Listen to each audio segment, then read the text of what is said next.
Así que como el núcleo de mi transformación lineal D no es únicamente el polinomio 0, entonces D no es inyectiva. Pero ¿qué sucede con D no es inyectiva? ¿Qué sucede? Aquí hay un teorema. Dice, si T es inyectiva y tengo un subconjunto de vectores en V linealmente independientes, implica que T aplicado a B1 y T aplicado a Bn es también linealmente independiente. Entonces, quiero que alguien me diga, si D no es inyectiva, ¿qué sucede con el conjunto T aplicado a B1, T aplicado a B2 hasta T aplicado a Bn? ¿Es linealmente dependiente o linealmente independiente? ¿Alguien qué piensa?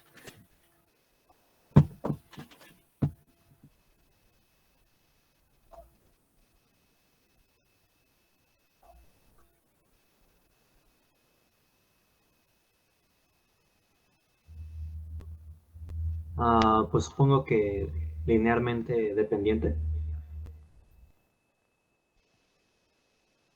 ¿Por qué? Porque sería lo contrario a lo que dice el teorema, ¿verdad?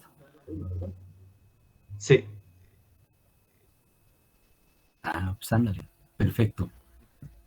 Bueno, ahorita lo escribo.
Pues no, desgraciadamente no es linealmente dependiente, no tenemos la certeza. Puede ser que sea linealmente dependiente, pero no tenemos la certeza. Es que, muchachos, los teoremas son muy precisos. Aquí el teorema dice, cuando tú ya sabes que la función es inyectiva, en ese momento puedes asegurar que si tú tienes vectores B1, B2 hasta Br y son linealmente independientes, sus imágenes que son T aplicado a B1 hasta T aplicado a Br es linealmente también independiente. Eso es un hecho. Pero esto solamente cuando tú ya sabes que si T es inyectiva. ¿Qué pasa cuando no lo es? Cuando no lo es, no sabemos nada. ¿Por qué? Porque este teorema me está diciendo nada más, si T es inyectiva, tú sabes esto. Ahora, no tengo un teorema escrito que me diga, pero si no lo es, no, pues no tengo nada. Entonces, no se dejen llevar por esos engaños. Ustedes deben de apegarse únicamente a lo que dice el teorema, nada más. Y aquí el teorema dice, solamente me vas a poder contestar cuando T sea inyectiva. Entonces yo les pregunto, bueno, ¿y si D no es inyectiva, qué pasa? Pues me responden, no sabemos, maestro, porque no tenemos un teorema que se hable cuando D no es inyectiva. Entonces aquí les digo que la materia se les hace complicada a los alumnos porque hay que trabajar con bastantes teoremas. Hay una materia que se llama lógica matemática. Yo como estudiante no la llevé. No la llevé. Yo lo poco de lógica matemática que aprendí lo tuve que ir aprendiendo como estudiante, leyendo. Donde tienes proposiciones, si una proposición implica otra proposición, ambas son verdaderas, te enseñan a negar las proposiciones. ¿Alguien quiere entrar?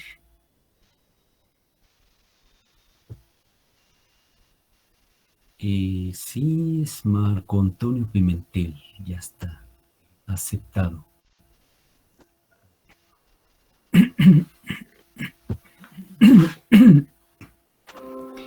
Entonces la sugerencia es que ustedes lean los teoremas, se aprendan los teoremas y contesten únicamente cuando tenga las condiciones del teorema.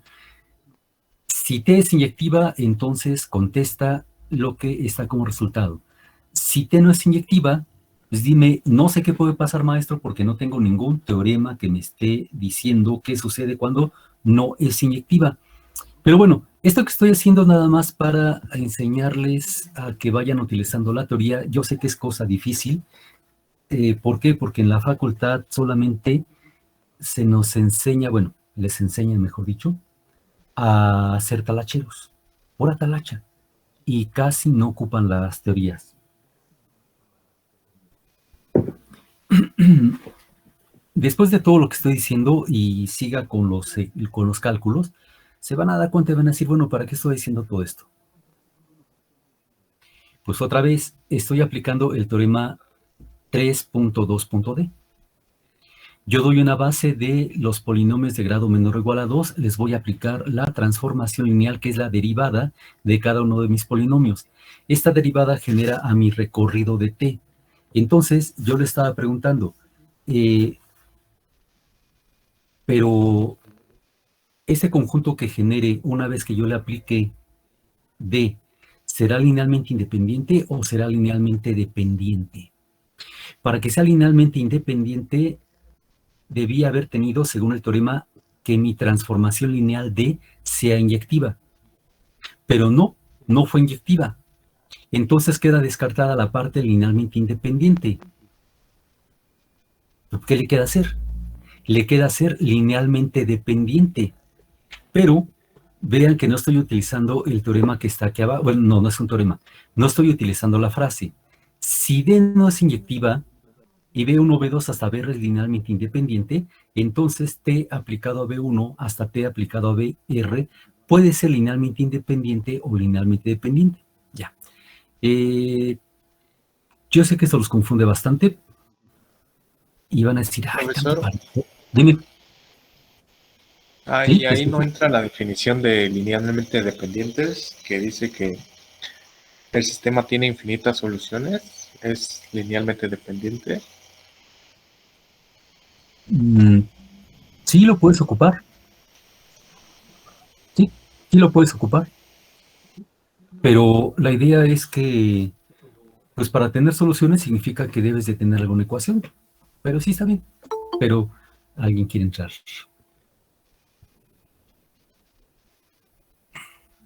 Creo que ya estaba este muchacho. Se la ha de haber apagado su computadora. Bueno. A ver, ya después de 40 y tantos minutos, fíjense, van a decir, ¿tanto para esto? Sí, porque lo que quiero es que aprendan a utilizar la teoría. Mi base es x cuadrada, x y 1. Como es una base, yo sé que es linealmente independiente. Ahora, aquí arriba, d es distinto del polinomio 0. Por lo tanto, D no es inyectiva. ¿Qué quiere decir? Que este conjunto genera a recorrido, pero este conjunto puede ser tal vez linealmente independiente o tal vez linealmente dependiente. ¿Por qué? Otra vez, porque D no es inyectiva. Yo nada más conozco un resultado cuando D es inyectiva. Y como aquí no es inyectiva, no puedo aplicar ese resultado. Ahora fíjense que le voy a aplicar la derivada a cada uno de mis polinomios. Derivada de x cuadrada es 2x, derivada de x es 1 y derivada de 1 es 0. Entonces ya salió aquí la respuesta que tanto les estoy revolviendo con tanta teoría. Entonces, una vez que aplico el conjunto, la transformación lineal de, el conjunto 2x, 1, 0 generan a r de t. Y acabamos de ver la clase pasada. Cualquier subconjunto que contenga al vector 0, al elemento 0, llámenle como quieran, automáticamente es linealmente dependiente. Entonces, 2x, 1, 0 es linealmente dependiente. Y me van a decir, bueno, ¿y entonces para qué, maestro, estuvimos haciendo todo esto? Que si D no es inyectiva, entonces T aplicado a B1, BR puede ser linealmente independiente o linealmente dependiente. ¿Para qué? Porque esa es la teoría en general para cualquier espacio vectorial. Pero aquí resulta que para mi ejemplo particular, aquí sí estoy viendo este vector 0 que automáticamente me está haciendo todo linealmente dependiente. Pero imagínense que no hubiera salido el vector 0, que hubiera salido algo diferente de 0 aquí. ¿Qué hubiera pasado? Pues que no me hubiera dado cuenta inmediatamente de que es linealmente dependiente este conjunto. Bueno, entonces, pero como 0 no aporta nada, lo podemos omitir o quitar. ¿Y qué tengo? Recorrido de t está generado por dos vectores. Nada más. 2x y el vector 1. Ahora, una vez que tengo el generado, bueno, es que no me acuerdo cuándo vimos el conjunto generado, me parece que eso lo vimos antes del paro de actividades, y eso fue hace mucho tiempo. ¿Qué es el conjunto generado por estos dos polinomios? Es el conjunto de todas las combinaciones lineales de ellos. ¿Y qué es las combinaciones lineales de ellos? Pues es sumar todos los múltiplos de ellos. Vean, aquí tengo a por 2x, es un múltiplo de 2x. b por 1 es un múltiplo de 1. Y al hacer esta suma, esto sería la combinación lineal de los elementos 2x y 1. Es decir, conjunto de todas las combinaciones lineales de 2x y 1. Y ahora, esto genera el recorrido de t. Pero, más que nada, ¿alguien quiere entrar? Espérenme otra vez. A ver, aquí.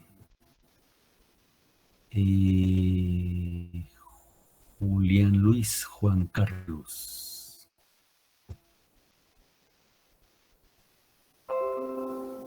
Bueno. Miren. Originalmente teníamos a 2x, 1 y 0 como un generador del recorrido de t. Este conjunto es linealmente dependiente. ¿Por qué? Porque contiene el vector 0. En el momento de que se lo quito, ya se convierte en una base. El 2x y el 1 se convierten en una base. ¿Por qué? Porque entonces ya se convierten en linealmente independientes en este ejemplo. No vayan a decirme que yo les dije que por quitar el vector 0 ya todo se convierte linealmente independiente. No. En este ejemplo, nada más por haber quitado este vector 0, los dos polinomios que me quedan, 2x y 1, son linealmente independientes. ¿Por qué? Porque el polinomio 2x no es múltiplo del polinomio 1. Recuerden que solamente puedo multiplicar por números reales. Entonces, no hay ningún número real que multiplicado por 2x me dé 1. Entonces no son múltiplos estos polinomios, no son ceros. Por lo tanto, son linealmente independientes y esto se convierte en una base de mi recorrido. Entonces, ¿quién es el recorrido? Ah, bueno, pues ya quedamos que son todas las combinaciones lineales de estos polinomios. Y luego digo, recorrido son todos los polinomios de grado menor o igual a 1. Eso no lo entendí. A ver, déjame ver. Otra vez no lo seleccioné. Ya.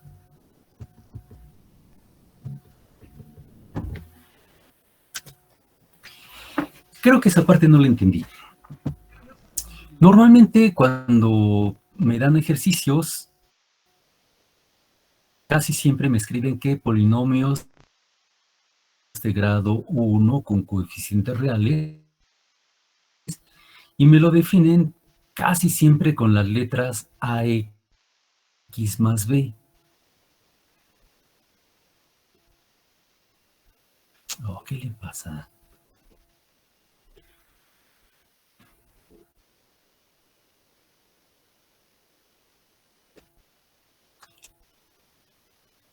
Tal que A y B pertenece a los reales.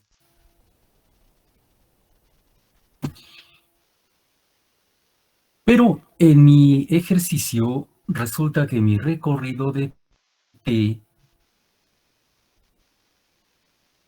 me quedó escrito como 2AX más B. tal que, y entonces yo reales, pero entonces aquí me queda la duda porque esto no se parece. Aquí dice que es de la forma ax más b y aquí me dice que es de la forma 2ax más b, entonces no se parece. Ah, bueno, ya sé. El problema es que siempre me lo definen con las letras ax más b, siempre. Bueno, pues entonces en lugar de definirlo con las letras ax más b, yo puedo definirlo con las letras que yo desee. Por ejemplo, polinomios de grado menor o igual a 1 es el conjunto de las letras mx más n, es el conjunto de las letras qx más w, tal que mn pertenece a los reales, tal que Q y W pertenece a los reales. Es más, yo puedo ocupar letras de otro alfabeto, por ejemplo, alfabeto griego, alfa X más beta, tal que alfa y beta pertenece a los reales. Ya estoy escribiendo muy feo, porque lo voy a borrar. Entonces, el problema que tenemos, la confusión, es que nos enseñan algo con una sola letra y de la letra nunca nos salimos. Y entonces aquí es donde tenemos confusión porque dice, oye, pero es que aquí dice A y aquí dice 2A, entonces no son iguales. No, sí son iguales. ¿Por qué? ¿Qué te parece si en lugar de la letra A le cambiamos para que no nos confundamos? Porque cuando nos ponen la misma letra en diferentes definiciones, nos confundimos tremendamente y pensamos que la A, la confusión, la letra A, entonces vamos a cambiarlo por la letra C. ¿Quiénes son los polinomios de grado menor o igual a 1? Es el conjunto de los polinomios de la forma Cx más b, tal que C y B pertenecen a los reales. ¿Quién es mi recorrido? Es el conjunto de polinomios de esta forma. Bueno, ¿qué les parece si en lugar de 2A le llamo C? Si 2A le llamo C, aunque no se parezca, bueno, sí se parece, lo único es que tengo... Bueno, a ver, si tienen acaso confusión, porque yo creo que sigue la confusión. ¿Qué pasa si yo tengo el polinomio 7x más 1, escrito en esta forma? Ah, pues entonces aquí lo voy a poner como el polinomio 2 más 7 medios de x más 1. O sea, finalmente me queda el mismo polinomio, 7x más 1. Así que ambos conjuntos son los mismos. Bueno, ya finalmente respondimos después de mucho tiempo y vamos muy lentos, ni siquiera hemos hecho un ejercicio. Es que yo creo que, bueno, sigo insistiendo, yo casi nunca he dado clase siguiendo ejemplos que ya escribí. Siempre doy la clase con ejemplos nuevos y me he dado cuenta que seguir un ejemplo que ya tengo escrito me hace perder mucho más tiempo que hacer un ejemplo nuevo en clase. Pero bueno. Ahora, vamos a responder el inciso D. Y si no se acuerdan qué es el inciso D, la pregunta es, ¿existe la función inversa de D? Vamos a ver. Otra vez, recordemos cálculo 1.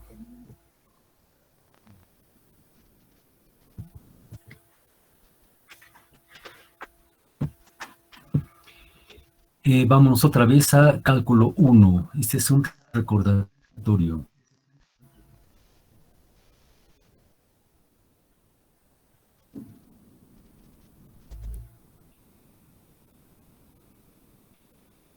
Yo tengo una función f que va de A en B. Ya vimos lo que es una función inyectiva. F es inyectiva. Uno, cuando les preguntaba yo a los alumnos, dame la definición de función inyectiva, se confundían bastante y en lugar de darme la definición de función inyectiva, me daban la definición de función. ¿Cuál era la definición de función? Pues me decían, a todo elemento del conjunto A le corresponde uno y solo un elemento del conjunto B. Y les digo, no, me estás dando la definición de función. Lo que yo quiero es la definición de función inyectiva. Y es algo que veo que les confunde bastante. Entonces ya vimos lo que es inyectiva, es cuando yo tengo dos elementos de mi dominio. Aquí vamos a poner A y B pertenecen a el conjunto A, es decir, al dominio. Y tienen imágenes distintas, pero también se nos enseñó en cálculo 1 que es una función, y les digo, como lo hayan llamado, soproyectiva o sobreyectiva, según su maestro haya ocupado la palabra. Suprayectiva. O, cuando es una función, la imagen de f que nosotros le estamos llamando recorrido en lugar de imagen, es el conjunto B, es igual al conjunto B. Ahora, también estábamos viendo que es una función biyectiva.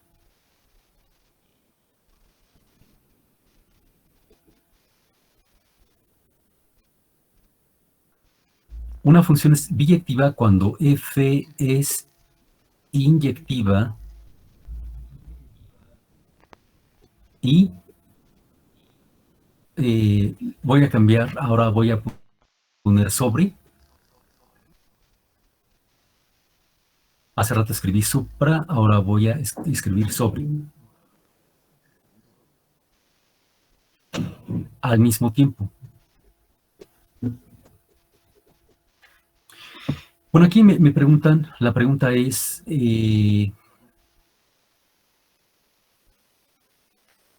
otra vez recordemos que tengo D de polinomios de grado menor o igual a 2 con coeficientes reales a polinomios de... Y ahora la pregunta, pero antes que nada, a ver, también otro teorema. F inversa, o sea, F es invertible.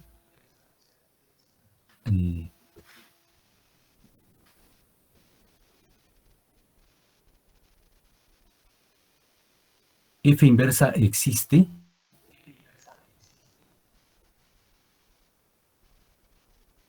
Sí, solo sí, F es biyectiva.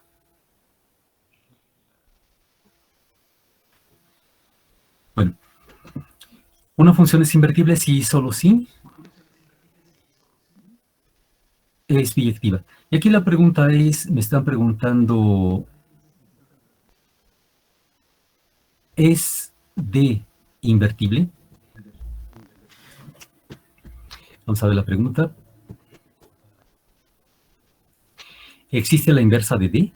O sea, ¿es invertible? Y la respuesta es... Alguien dígame la respuesta, por favor. ¿Tiene inversa?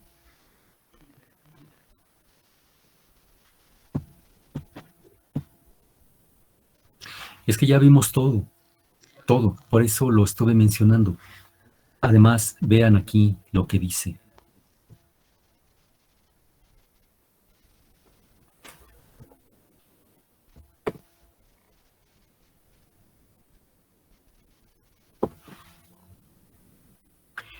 Observa que el núcleo de D es diferente del polinomio cero. Este resultado servirá para contestar el inciso D. Así que vamos a unir teoremas. A ver.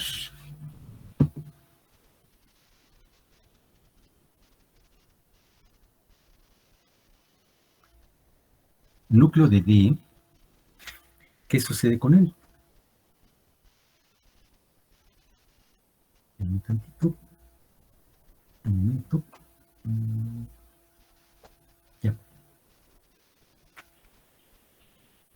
¿Qué sucede con el núcleo?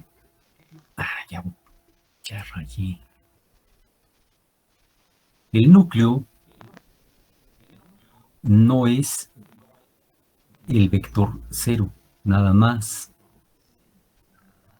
No es el conjunto con el vector cero. ¿Qué implica? Que T no es inyectiva.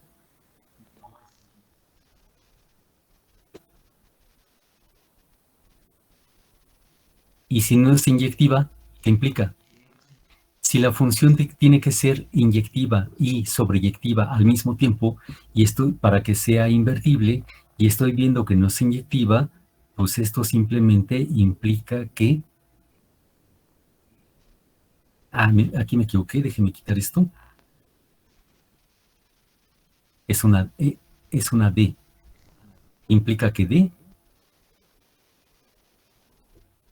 no es invertible. Y entonces, pues ya después de una hora,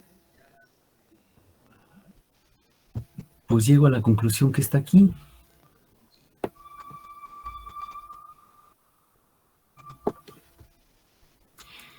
Recordemos que el núcleo de D es distinto del vector 0. Entonces, por el teorema 3.2.b, T no es una función inyectiva. Luego, por el teorema sin número de la página 5, D no es invertible. Ahora, aquí les estoy poniendo algo muy importante, es un comentario. No pases por alto que dimensión de P tiene que ser igual a la dimensión de W. Bueno, aquí tengo un error de escritura.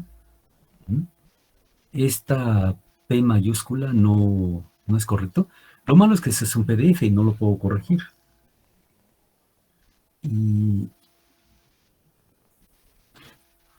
Y bueno, este es un error de escritura. Pero es que tenemos que leer todos los teoremas que están. Ese es el asunto que vamos a pasar aquí. Es que esa es la teoría. Ahora vamos a la teoría.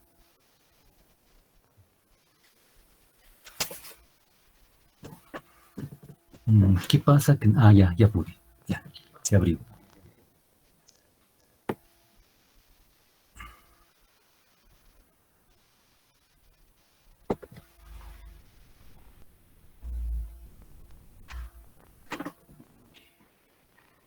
Bueno, aquí ya habíamos visto la definición del núcleo. Definición del núcleo más arriba la habíamos visto. Aquí está la definición de núcleo. Aquí está, ya la habíamos visto. Hay un teorema que no lo comprobé en la clase, pero sí lo mencioné. Tanto el núcleo como el recorrido son subespacios vectoriales. Entonces aquí estoy demostrando que el núcleo es un subespacio vectorial. Aquí está la demostración, son las dos condiciones, la cerradura de la suma de los elementos del núcleo y la cerradura de la multiplicación escalar en el conjunto núcleo. Y aquí está demostrado que es un subespacio vectorial. Ahora, aquí doy la definición de lo que es el recorrido, pero ¿qué decimos? El recorrido es el conjunto de vectores W en W, tales que son imagen de al menos un vector V en V. Esta definición, se las acabo de decir, es la definición de cálculo 1 de lo que era la imagen de una función. Entonces, no debe de haber ningún problema con esta definición. Lo único es que en lugar de llamarle imagen de la función, también le llamábamos rango de la función, o en este caso le estamos llamando recorrido de la función. Son solamente un cambio de nombres, pero el tema ya es visto en cálculo 1 y el concepto también. Ahora, aquí estoy demostrando en el teorema 3.2.3 que el recorrido de T es un subespacio vectorial de W. Estos teoremas, léanlos, demostrar que el núcleo y el recorrido de T son subespacios vectoriales, para que tengan ustedes una idea nuevamente de cómo se debe de demostrar que algo es un subespacio vectorial. Claro que aquí todo es teórico, no hay ningún ejemplo particular y es algo que cuesta un poco de trabajo. Voy a este teorema muy importante, el caso de la dimensión finita, y es muy importante, lo vamos a estar ocupando muchas veces. Yo tengo dos espacios vectoriales. A ver si se ve. Déjenme ver si veo. Sí, ahí apenas se ve el cursor. Ya lo veo. Bueno, en el teorema 3.2.4 yo tengo una transformación lineal que va de un espacio vectorial V en otro espacio vectorial W. Aquí lo único que me importa es que la dimensión de V sea finita. Claro, eso también implicaría que la dimensión de W también tendría que ser finita, pero nada más recalco que lo que me interesa es decir que la dimensión de V es finita, y aquí está. Vectorial de dimensión finita y T una transformación lineal que va de V en W. Entonces, vean qué sucede, ¿eh? Vean, la dimensión de V es la dimensión del núcleo más la dimensión del recorrido. Bueno, pero vamos a ver algo muy importante en este teorema, para que no haya confusión.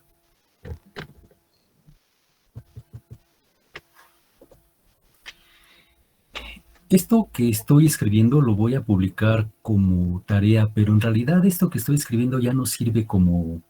No, dije tarea, me equivoqué. Este documento que estoy escribiendo lo voy a publicar como las notas de la clase. Pero lo que quiero decir es que este documento en realidad ya no sirve como notas de clase. ¿Por qué? Porque solamente estoy dando observaciones de aquí, de allá, de todos lados. Y eso para estudiar no me lleva a nada. Son observaciones de todo lo que está en la teoría y observaciones de lo que está resuelto, porque ustedes se dan cuenta que ya está resuelto el ejercicio. Solamente son observaciones a la resolución que estoy dando del ejemplo, de ejercicio 1. Entonces, para que no lo tomen como de aquí voy a estudiar, no. ¿De dónde van a estudiar? De la teoría que les di y los ejercicios resueltos, porque les indico qué teorema estoy utilizando. Bueno, entonces vamos a ver aquí. Dice que tengo una transformación lineal que va de V en W.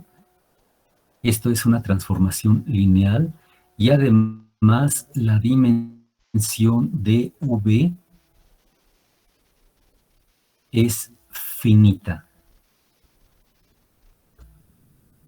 Finita. ¿Qué sucede aquí? Dice que la dimensión de V es igual a la dimensión del núcleo de T más la dimensión. Las dimensiones son números reales.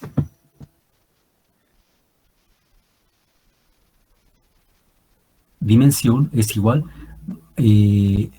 más que nada número real, número entero,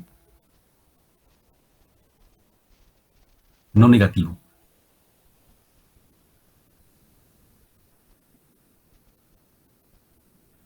Quedamos que puede ser 0.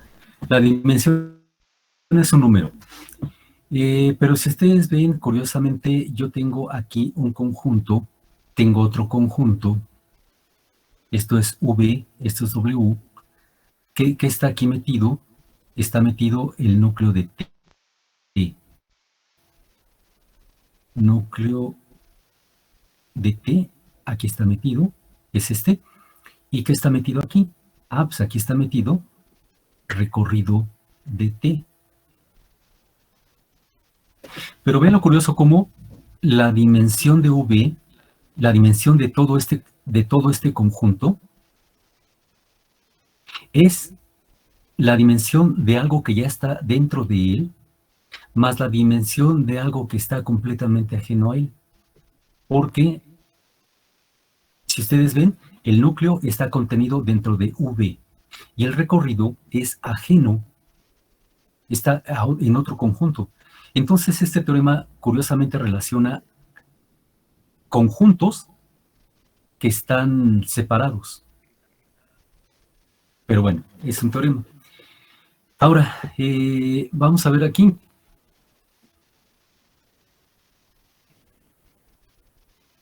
Mire, vamos a comprobarlo.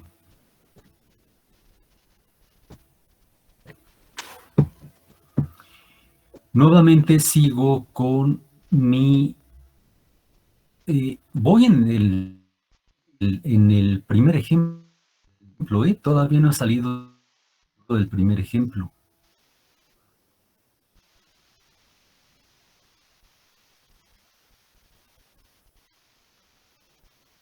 ¿Qué tenemos aquí?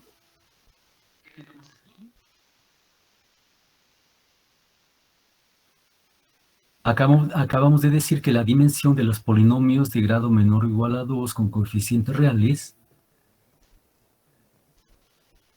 siempre será 2 más 1, es decir, es 3. Bueno, ¿qué más vimos? La clase pasada vimos que el núcleo de T era el conjunto de los polinomios del T. Vamos a pelearnos. ¿Cuál es la dimensión del núcleo de T? Y al igual que un ejemplo pasado, la dimensión del núcleo de T es 1.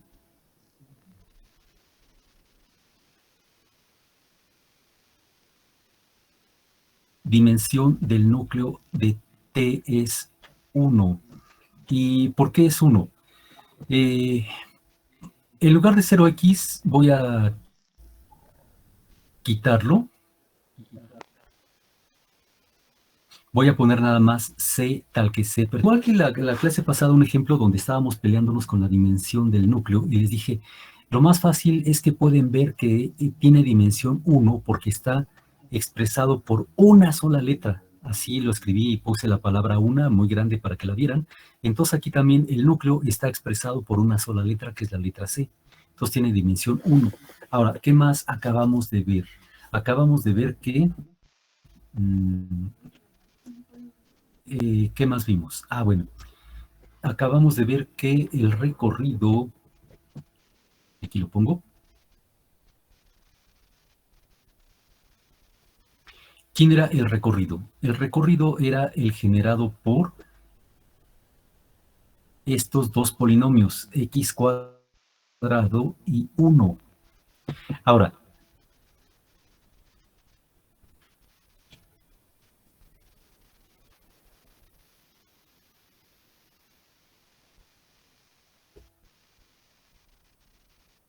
como x cuadrada y 1,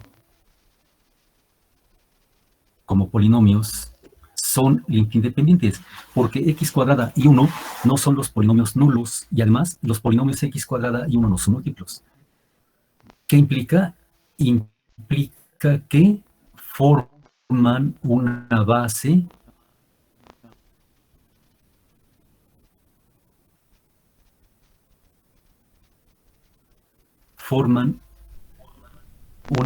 de recorrido de T. Bueno, si ya un compañero nos dijo que la dimensión es igual a la cantidad de vectores que contiene cualquier base, aquí me estoy dando cuenta que mi base contiene dos polinomios, x cuadrada y 1.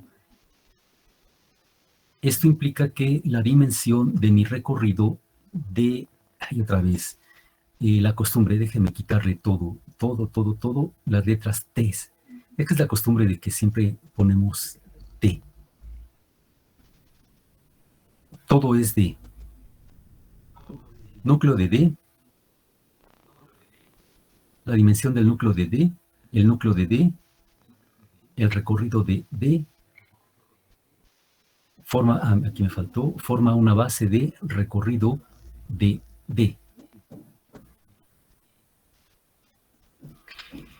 Esto implica que la dimensión de mi recorrido de mi conjunto D es igual a 2. Ahora vamos a ver entonces el teorema que acabo de mostrar, a ver si es cierto. ¿Qué dice mi teorema? Mi teorema dice que la dimensión de V es igual a la dimensión del núcleo de mi transformación lineal T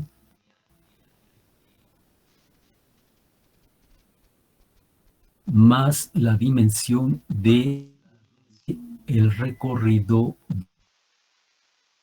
de T.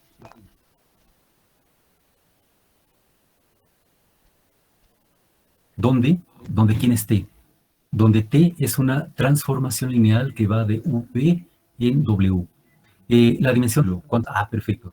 Entonces vean cómo sí se satisface este teorema. Y vuelvo a insistir, muchachos, la materia de álgebra lineal está llena de mucha información, muchos teoremas que tenemos que memorizarlos, aprenderlos para que los vayamos utilizando en cada ejercicio. Es bueno ser talachero, sí, pero para ser talacha se requiere teoría. Porque si tú haces talacha sin saber lo que quieres, pues por mucha talacha que hagas, no llegarás a nada. Bueno, teorema 3.2.4, lo que acabo de decir, la dimensión de V es la dimensión del núcleo más la dimensión del recorrido, pero vuelvo a insistir, el núcleo de T sí es un subconjunto que está dentro de V, pero el recorrido de T es un subconjunto que está ajeno, está en otro conjunto, y sin embargo, al sumar las dimensiones que son enteros no negativos, se cumple la igualdad. Ahora, esto, si se dan cuenta, aquí les estoy recordando resultados importantes acerca de las transformaciones lineales, que es una función inyectiva. Aquí le llamo transformación inyectiva, lo que ya les escribí. Si yo tengo dos vectores diferentes, sus imágenes son diferentes. Ahora, teorema, que ya lo mencioné, 3.2.b, una transformación lineal es inyectiva si y solo si su núcleo consta exclusivamente del vector 0. Como en el ejemplo que estamos trabajando, el núcleo no es nada más el vector 0, entonces mi transformación lineal D no es inyectiva. Otro teorema que ya se los acabo de mencionar. Si B1, B2 hasta Bn es un subconjunto linealmente independiente de V, y T es una función inyectiva, y entonces todas las imágenes también son linealmente independientes en W. Y les hice una observación adicional. ¿Qué sucede cuando T no es inyectiva? Y les dije, no puedo contestar nada con certeza porque solamente tengo un teorema donde me dice, si T es inyectiva, puedes contestar esto. Pero si T no es inyectiva, no tengo un teorema que me diga qué contestar. Y cuando T no es inyectiva, este subconjunto podría resultar linealmente dependiente o linealmente independiente. Y no estoy contradiciendo al teorema, porque el teorema me dice contesta con certeza esto solamente cuando sepas que es inyectiva. Ahora, teorema 3.2.d. Si S, no es cierto, ¿cuál S? No. Si el conjunto B1 hasta Bn es una base de V, entonces T aplicado a B1 y hasta T aplicado a Bn es un conjunto generador, como lo acabo de mencionar. Pero después, aquí tengo un corolario. Un corolario es una consecuencia inmediata de un teorema, que también ya se los mencioné. Bueno, en este teorema 3.2.d no me están dando ninguna información acerca de mi transformación T. Solamente me dicen, tienes una transformación T. Bueno, pero en 3.2.e ya me están dando una información de T. T es inyectiva. Entonces puedo concluir que este conjunto, T de B1 hasta T de Bn, es una base del recorrido. ¿Por qué? Pues porque me regreso. Si me están dando la información de que T es inyectiva, me puedo ir a el teorema 3.2.b,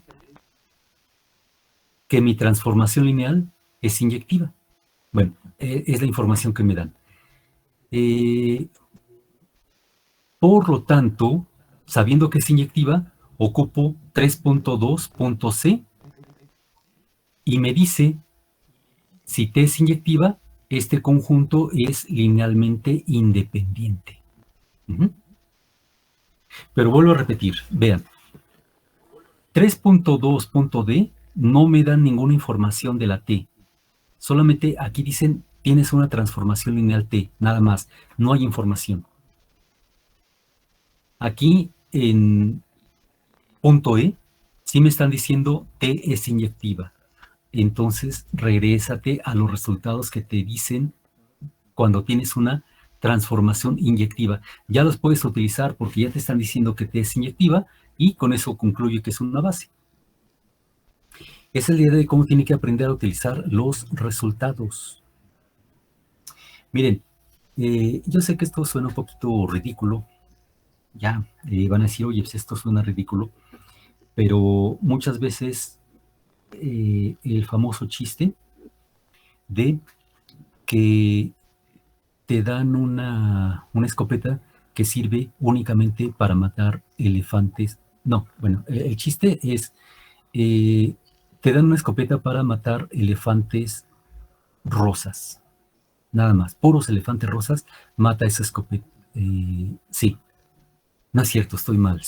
No, ya ven, ni siquiera me acuerdo del chiste, no. El chiste dice que te dan una escopeta que sirve exclusivamente para matar elefantes morados. Pero tú ves un elefante rosa.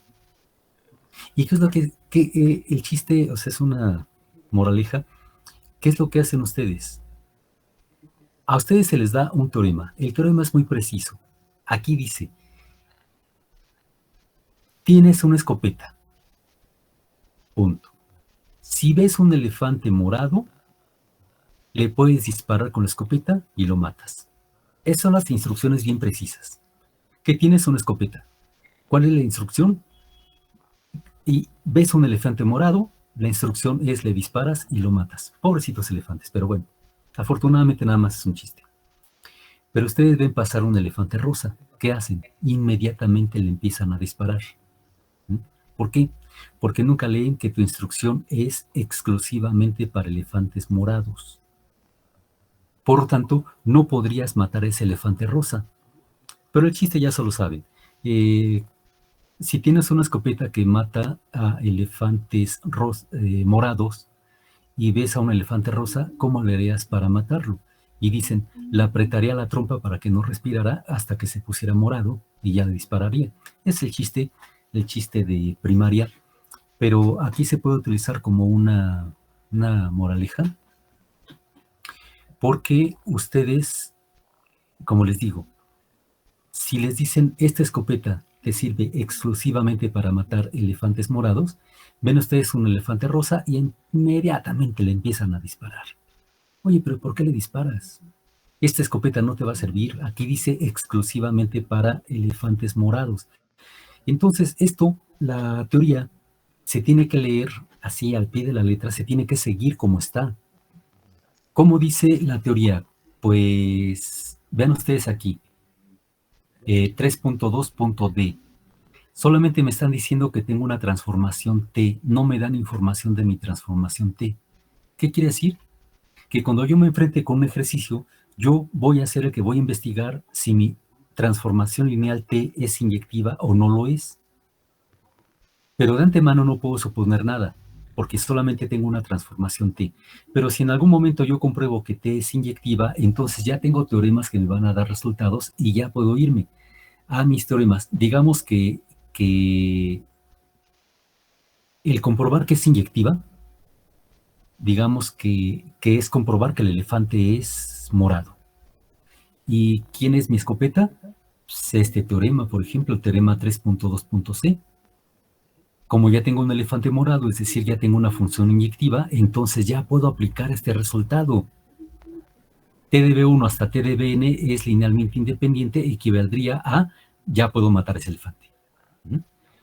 Y así es la matemática. Cuesta trabajo al principio, porque hay que llevar todo como está escrito.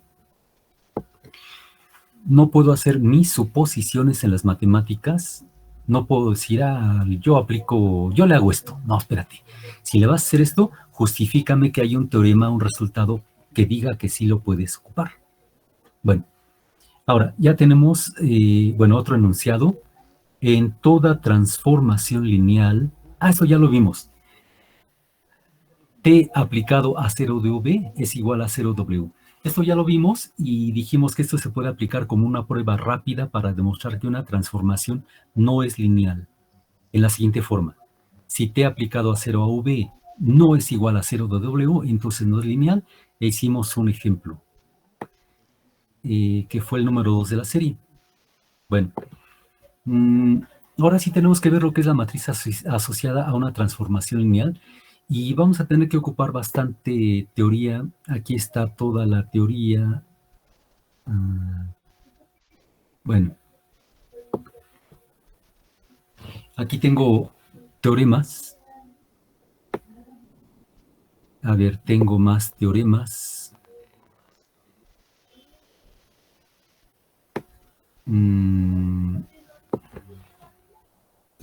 Tengo teoremas, tengo teoremas, y tengo teoremas, y tengo teoremas, y tengo teoremas, y tengo teoremas, y aquí ya tengo escritura fea.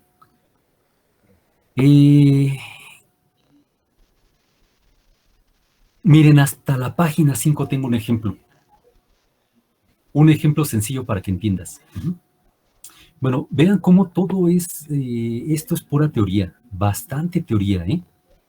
Y esa teoría obviamente la tienen que aprender. Vean, las 5 primeras páginas no hay ningún ejemplo de nada, ningún ejemplo. Es pura teoría. Bueno, ya hasta finalmente a la página 5 me compadecí y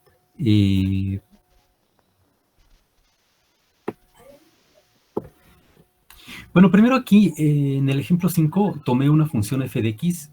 Esto fue un recordatorio, no es el ejemplo que queremos. Es un ejemplo sencillo para que recuerdes, porque estamos hablando de la función inversa, y recordé que es una función inversa. Es nada más un recordatorio que es una función inversa, entonces creo que no es un ejemplo. A ver. No, pues ¿saben qué? No, y tampoco no, y tampoco no, y tampoco no. Y tampoco no, y tampoco no, y tampoco no, y tampoco no, y tampoco... Déjenme, ahorita pasamos rápido. Miren, apenas hasta aquí tengo un ejemplo numérico.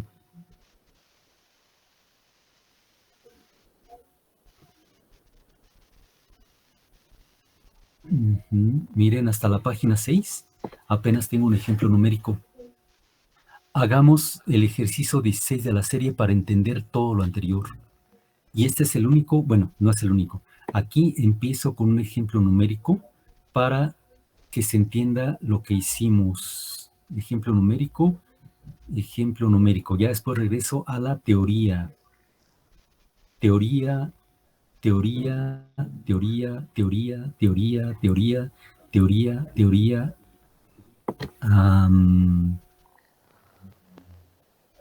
Toda esta teoría parece muy complicada, pero la verdad sí lo es. No, ahí dice, es que no lo es. Para mí. Claro, ustedes van a pensar, para mí sí. Regresemos a nuestro ejemplo 16. Ya. No, pues nada más es un ejemplo numérico. Ahí está, ejemplo numérico, ejemplo numérico, ejemplo numérico, ejemplo numérico. No, pues nada más hice un ejemplo numérico en las 11 páginas. Solamente hice un ejemplo numérico. Todo esto es teoría. Bueno, ya. A ver. Esto lo van a tener que leer, teoría. Ahora vamos otra vez a... Miren, aquí la ventaja es que tienen... Ya lo perdí, espérenme. Aquí está. La ventaja es que tienen ejercicios resueltos. Bueno, a ver.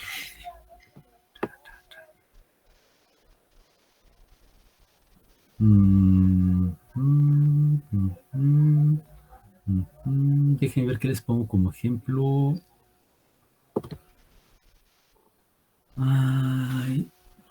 Es que miren, la pregunta número 2, el ejercicio número 2, ya me están dando la matriz asociada. Bueno, vamos a inventar un ejemplo sencillo y lo hacemos. A ver.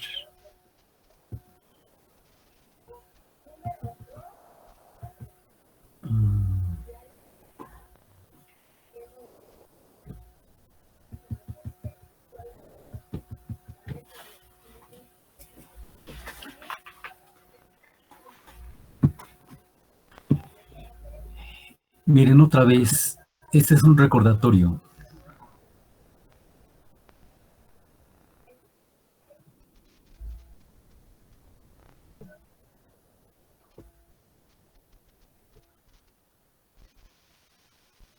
Ya vimos el vector de coordenadas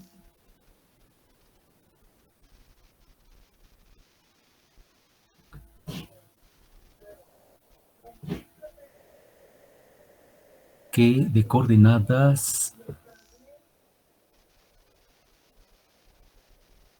de U que pertenece a V con respecto a la vez ICB. Las coordenadas del vector ABC es A, B y C.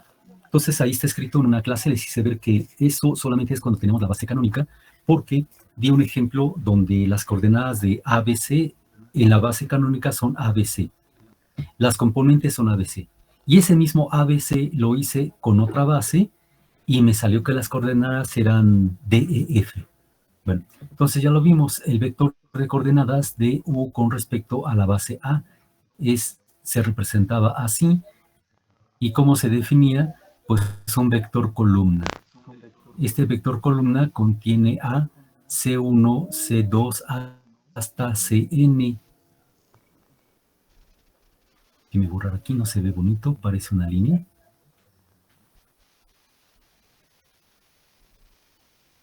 ¿Quiénes son estos escalares? Ah, pues estos escalares son los que se necesitan para escribir como una combinación lineal de manera única, porque es una base a mi vector U en términos de mi base A. Bueno, ¿qué más vimos? Vimos la matriz de cambio de coordenadas de la base A la base B. Aquí tengo la base A y la base B. Claro que me falta escribir quién es la base B. ¿Quién era la matriz de cambio de coordenadas? Bueno, déjenme hacerlo más grande.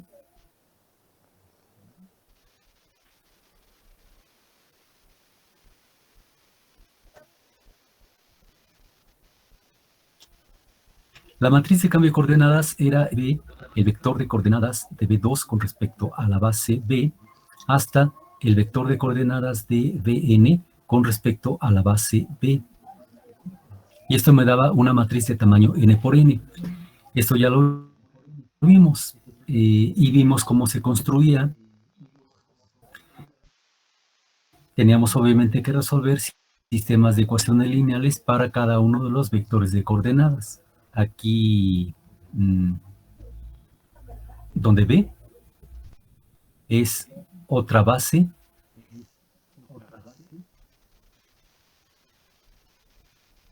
de V. Bueno, se construyó. Pues que en realidad, pues, ahora, ¿qué es lo que tengo? Bueno, yo voy a construir la matriz de representación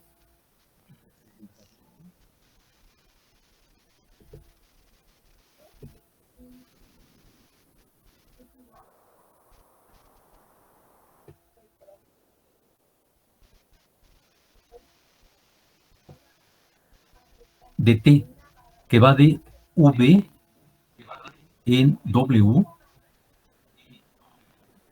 y es una transformación lineal.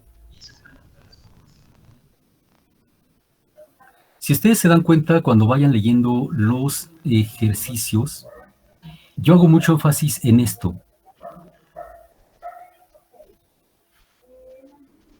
Aquí, siempre les digo, observa. Observa. Si la dimensión de V es n,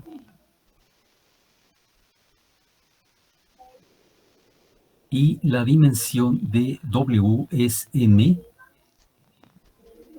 entonces es de tamaño m por m. Bueno, no, está bien, lo escribo.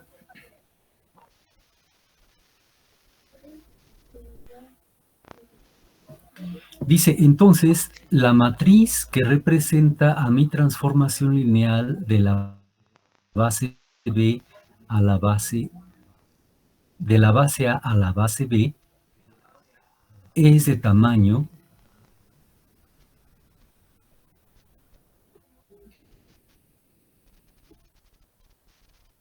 m por n, donde, ahora sí vamos a construir esta matriz, la matriz que representa a mi transformación lineal T de la base A la base B es el vector de coordenadas de T aplicado a B1 con respecto de la base B hasta el vector de coordenadas de T aplicado a Bn con respecto de la base que escribí aquí. ¿Por qué tiene este tamaño? Bueno, ven ustedes que ¿quién es el vector de coordenadas de T aplicado a B1 con respecto a la base B? Es un vector columna. C1, C2, hasta Cm. ¿Por qué hasta Cm? Porque T aplicado a B1 se expresa como combinación lineal de los elementos de la base B, pero recuerden que en la base B yo tengo M elementos, por eso es Cm por Bm. ¿Qué significa? Que este es un vector columna que tiene m renglones por una columna, y este también es m renglones por una columna. Pero ¿cuántas columnas tengo? Tengo, aquí señalo, tengo una columna hasta n columnas. Por lo tanto, tengo m renglones y n columnas. ¿Qué quiero decir con esto? Para rápido. Si yo tengo una transformación lineal que va de V en W, la matriz va a tener tamaño de las dimensiones, pero escritas al revés. Primero van a escribir la dimensión de W y después la dimensión de V. Entonces vean, dimensión de V es N y dimensión de W es M. Por lo tanto, el tamaño de la matriz va a ser al revés, M por M. ¿Cómo se construye? Pues de esta forma. Se supone que ya sabemos construir esto. ¿Por qué? Tenemos que aplicarle la función T a mi vector B1. Y el resultado expresarlo como combinación lineal de la base B. Y los escalares los voy a colocar como la primera columna. Entonces, déjeme ver. Es que quiero un ejemplo.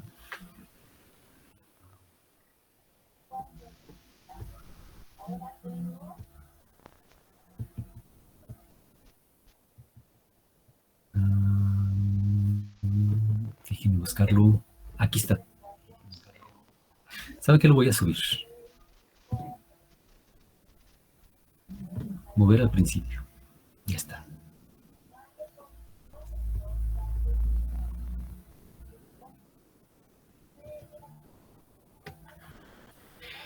¿Para qué sirve la matriz de representación de una transformación lineal?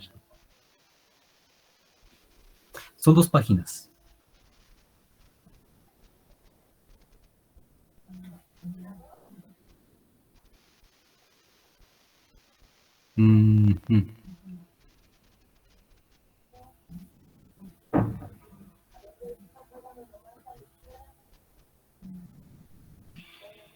Bueno, aquí solamente digo, podemos construir a la matriz que representa a la transformación lineal T de la base A la base B. Digo, podemos construirla. Se supone que ya dije cómo se construye.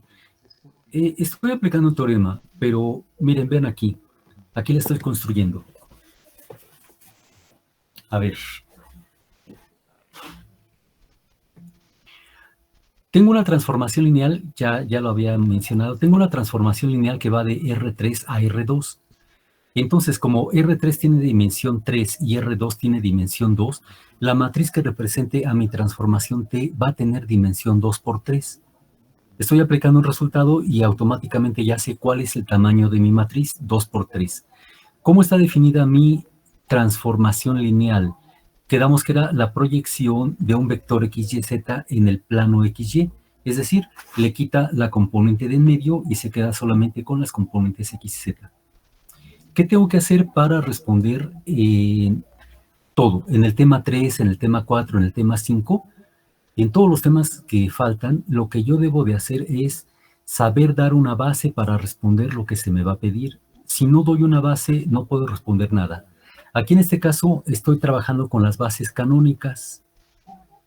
Y este ejercicio es para mostrarles la utilidad de trabajar con bases canónicas porque trabajo menos.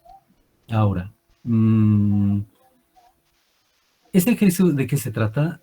No se trata de construir a la matriz de representación, sino que se trata de mostrarles para qué sirve esta matriz. ¿Para qué sirve? ¿Por qué? Porque dice, si calculamos T aplicando a U de manera directa, entonces yo le borro la componente de en medio, le borro el menos 5 y ya está mi resultado. T aplicado a 3 menos 5, 2 es 3,2 y ya acabé, es mi resultado de T. Pero si decido utilizar la matriz de representación, necesitamos calcularla y también al vector de coordenadas con respecto de A. ¿Por qué? Porque voy a utilizar un teorema que estoy mencionando acá arriba, que también está en la teoría. Si queremos calcular a T de U, lo podemos hacer de manera directa o utilizando la matriz que representa a T. Pero en este segundo método necesitamos el vector de coordenadas de U con respecto a la base A y utilizar el siguiente teorema. Que si yo multiplico esta matriz que representa a T por el vector de coordenadas de U con respecto de A, obtengo el vector de coordenadas de T de U con respecto a la base B. Aquí está en palabras. Pero la idea es que vamos a construir a la matriz de representación. Bueno, ven ustedes que ya elegí una base para R3, que es la base canónica. 1, 0, 0, 0, 1, 0 y 0, 0, 1. Y elegí a B, también la base canónica para R2, 1, 0, 0, 1. ¿Cómo se construye? Le tengo que aplicar T a cada uno de mis tres vectores de la base canónica de R3. En este caso, recuerden que le tenemos que eliminar la componente de en medio y por lo tanto, T aplicado a 1, 0, 0 será simplemente 1, 0. T aplicado a 0, 1, 0, eliminen el 1 de en medio y les queda 0, 0. Ajá. Pero vamos otra vez, vean aquí que ya me salió un vector 0, el 0, 0. Y saben que el vector 0 no aporta nada y además me convierte todo en linealmente dependiente. Entonces eso, pues habrá que tomarlo en cuenta. Después aplico T al tercer vector básico, le quito el 0 de en medio y me queda 0, 1. ¿Qué debo hacer? Una vez que tengo los resultados, debo de expresarlos como combinación lineal de la otra base, la base de B. Este es el B1 y este es el B2. Pero como es la base canónica, esto es muy fácil de resolver. Esta igualdad, 1,0 igual a C1 por 1,0 más C2 por C1, inmediato, C1 vale 1 y C2 vale 0. Esa es mi primera columna de mi matriz de representación. Bueno, pues aquí está. Aquí está mi matriz de representación. Los pongo en forma de columna. Ahora dice, esto equivale a colocar directamente los resultados de T en cada columna porque son las bases canónicas. Y lo menciono. Si ustedes tienen las bases canónicas, el resultado que les da, por ejemplo, T de 1, 0, 0 es igual a 1, 0, automáticamente lo pongo como columna, aquí está 1, 0. ¿Sí? T aplicado a 0, 1, 0 es 0, 0, esa es mi segunda columna y mi tercera columna. Esto lo puedo hacer únicamente cuando tengo las bases canónicas, solamente. A ver, igual.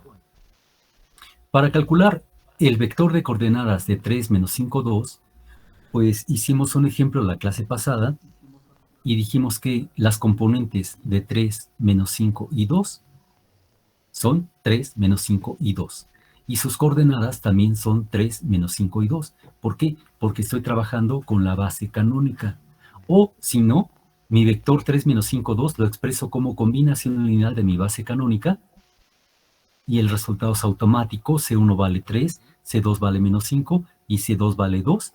Y por lo tanto, el vector de coordenadas de 3 menos 5, 2 es exactamente 3 menos 5, 2.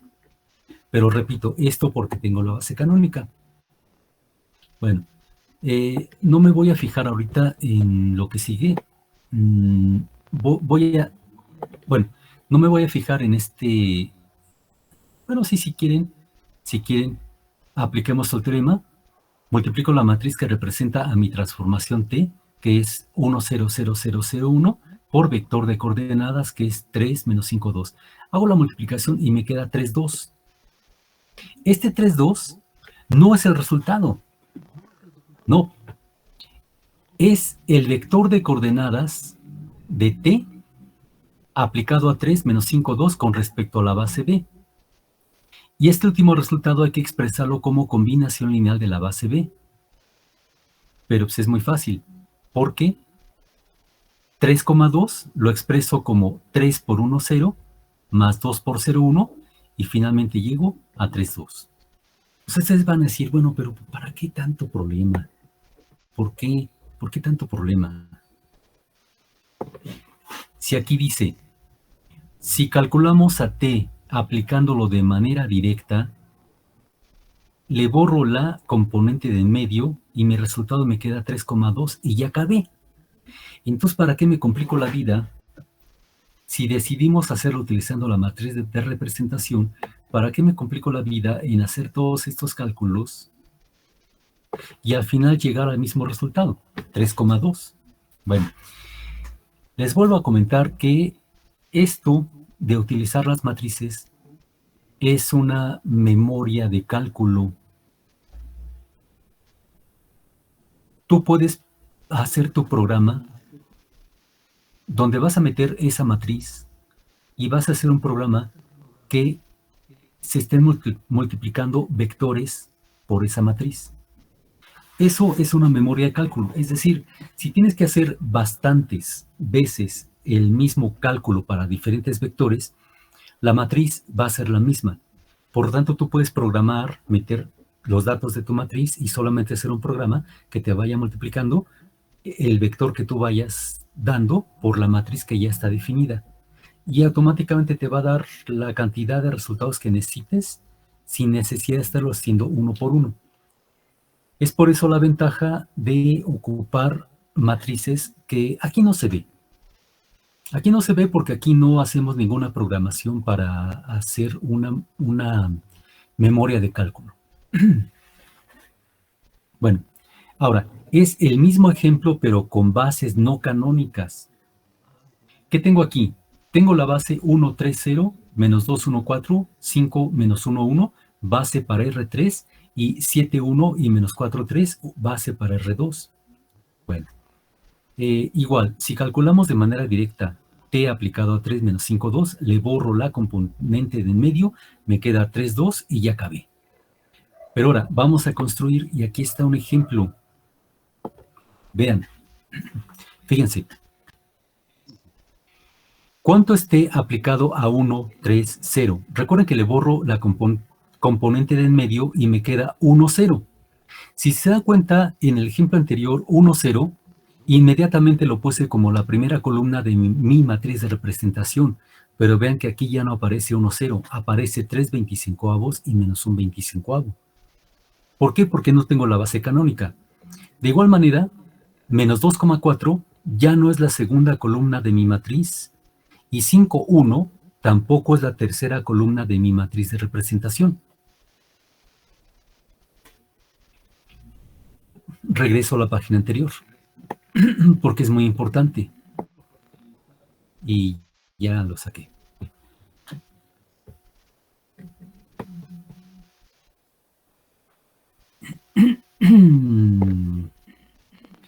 Esto equivale a colocar directamente los resultados de T en cada columna porque son las bases canónicas. Aquí lo dice.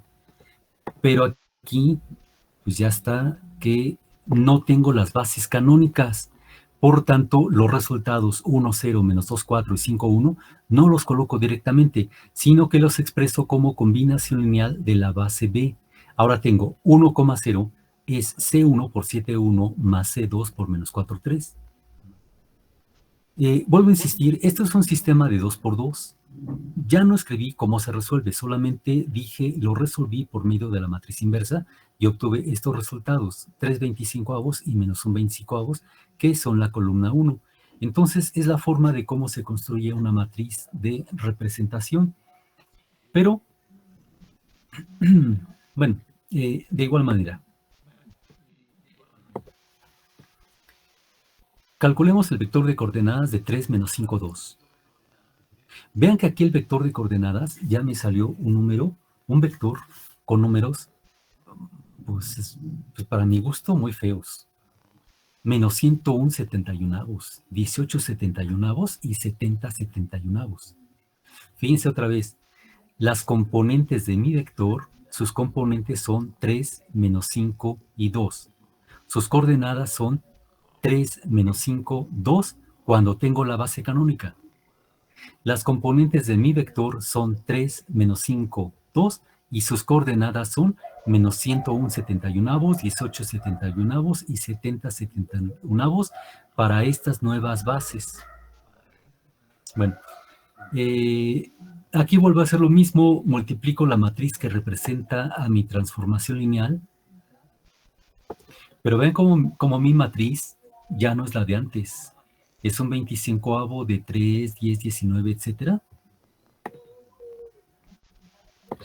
Y hago la multiplicación. Y bueno, obviamente lo hice con la calculadora y solamente puse los resultados. Y esto es el vector de coordenadas de T aplicado a 3 menos 5, 2 con respecto a la base B. Y otra vez vuelvo a decir, expresamos ese resultado como combinación lineal de la base B para obtener el valor de T de U. ¿Qué hice?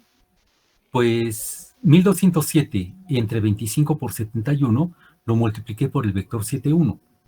Y después 781 entre 25 por 7 lo multipliqué por el vector 4,3 y terminé con el vector 3,2. Y como soy muy irónico, le puse, pues así de fácil, ¿ya viste? ¿Qué fácil es? ¿Sí? Esa es una ironía porque al final te pregunto, ¿qué prefieres? ¿Trabajar siempre con las bases canónicas o con bases diferentes? ¿Qué hice en este ejemplo? Pues te ilustré que trabajar con bases que no son canónicas, vas a trabajar tremendamente. Ve aquí toda la página 2, todo lo que tuvimos que hacer para llegar al mismo resultado, 3,2. En cambio, con las bases canónicas, construir una matriz de representación fue de manera inmediata. Calcular un vector de coordenadas fue de manera inmediata. Ya nada más hice una multiplicación matricial. Aquí está la multiplicación matricial. Y este vector 3,2, expresarlo en términos de la base B, también fue de manera inmediata. ¿Sí? Entonces, pues la idea es que voy más lento que si yo le estuviera dando ejemplos cada clase. Entonces la idea es que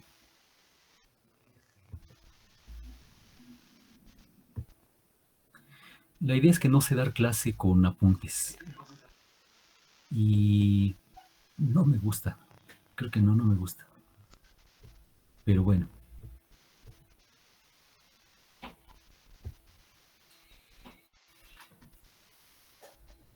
No me gusta.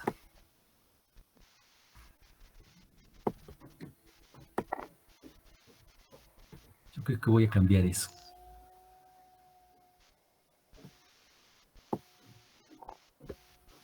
Nada más les comento, son 5 para las 9. Les comento, voy a... aquí en el ejercicio número 2.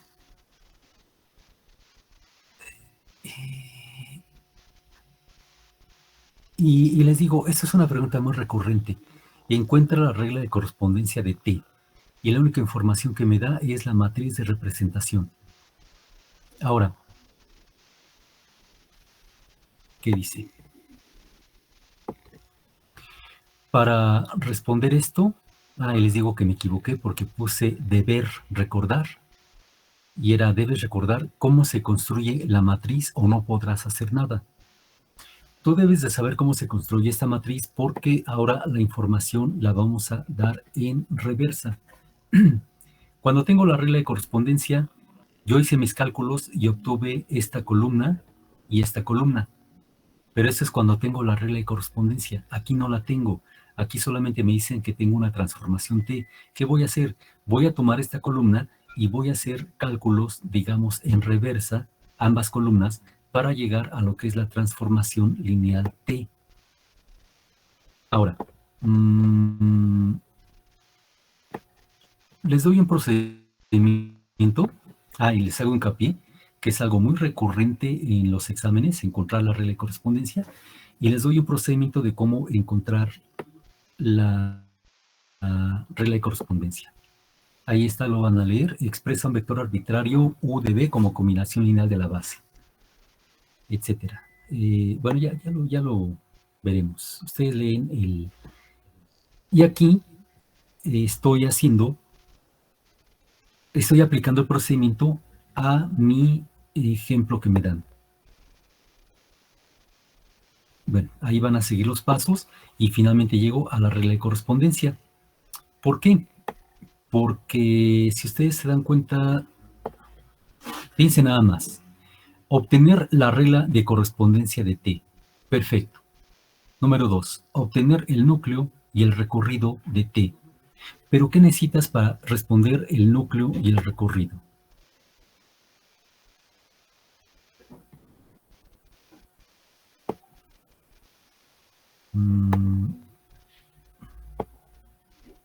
No lo escribí. No lo escribí. Pero ¿qué pasa? Si no encuentras la regla de correspondencia de T, pues olvídate, no vas a poder contestar el núcleo, tampoco el recorrido. Aquí está el asunto de los ejercicios o preguntas de examen. Siempre hay al inicio de la pregunta algo que debes de superar para poder responder todo. Si no superas ese algo al inicio de la pregunta, prácticamente no respondiste nada. Y aquí lo que tienes que hacer, el algo que debes de superar es encontrar la regla de correspondencia de T para encontrar el núcleo. Bueno, miren qué voy a hacer porque yo también ya me estoy aburriendo de esta forma de dar clase, no me está gustando. Lo que voy a hacer es voy a tomar de los exámenes que están publicados, voy a tomar preguntas, las voy a resolver para que sea un ejemplo diferente y no estemos leyendo lo que ya tengo escrito, porque van a decir, pues maestro, ¿para qué me hace despertar temprano? Afortunadamente no tenemos que viajar en metro. Pues mejor dígame que lea los apuntes y ya me despierto a las 11. Sí, es cierto, yo también te diría eso. Voy a hacer ejercicios diferentes y ustedes van leyendo teoría. Y si pudieran tener abierta una página con la teoría para decirles, ¿saben qué? Al teorema tal, léanlo para que vean cómo se aplicó. Y así nos vamos más rápido. Bueno, pues ya, 8:59 y la verdad me pareció aburrida la clase porque eso de estar leyendo lo que ya tengo escrito no me gusta. Bueno, ya dejo de compartir. Y pues ya me empiezo a despedir, porque primero le doy salir y me va a preguntar, ¿finaliza? Sí. Bueno, pues me despido de todos ustedes, que tengan buen día y nos vemos el jueves.